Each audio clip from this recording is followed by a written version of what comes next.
ये कहानी है रवि की। रवि एक छोटे से गांव में रहता है और उसके घर में आज भी पानी की दिक्कत है, लेकिन उसको समझ नहीं आता कि गवर्नमेंट स्कीम्स होने के बाद भी उसके घर या गांव तक हेल्प क्यों नहीं पहुंचती। आंसर छुपा है एक सिंपल से वर्ड में, जो है सेंसस।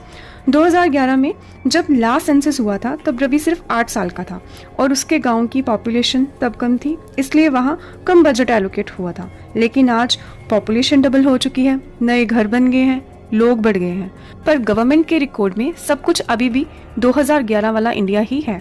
2021 में नया सेंसस होना था, लेकिन तब आ गया कोविड-19। सब कुछ रुक गया और सेंसस भी रुक गया। रवि के गांव में लोग बढ़ते गए पर डाटा अपडेट नहीं हुआ, और जब डाटा ही आउटडेटेड है तो प्लानिंग कैसे सही होगी। लेकिन स्टोरी बस यही खत्म नहीं होती, क्योंकि सेंसस सिर्फ एक गांव की प्रॉब्लम ही नहीं बल्कि ये भी सुनिश्चित करता है कि किस किस एरिया को कितनी सीट्स मिलेंगी, किस एरिया को कितनी पावर मिलेगी। अगर डाटा पुराना है तो रिप्रेजेंटेशन भी अनफेयर हो सकता है।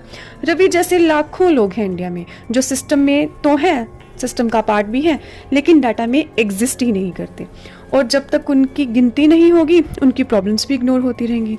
सेंसस एक बोरिंग टॉपिक हो सकता है, लेकिन सच ये है कि यही डिसाइड करता है कि पावर कहाँ होगी, रिसोर्सेज किस किस को और कितने मिलेंगे, और फ्यूचर का इंडिया कैसा हो। इसलिए सेंसस डिले एक सीरियस इशू है। वैसे तो भारत में हर 10 साल के बाद सेंसस होता है, लेकिन 2011 के बाद जो सेंसस 2021 में होना था वो कोविड-19 के कारण नहीं हो पाया, और इसलिए इस बार वाला सेंसस जो कि 16 साल के बाद हो रहा है, और इस बार भारत का पहला बहुत बड़ा डिजिटल सेंसस होने जा रहा है। तो चलिए ऐसी और इन्फॉर्मेटिव वीडियोस के लिए चैनल सब्सक्राइब जरूर कीजिए। नमस्कार।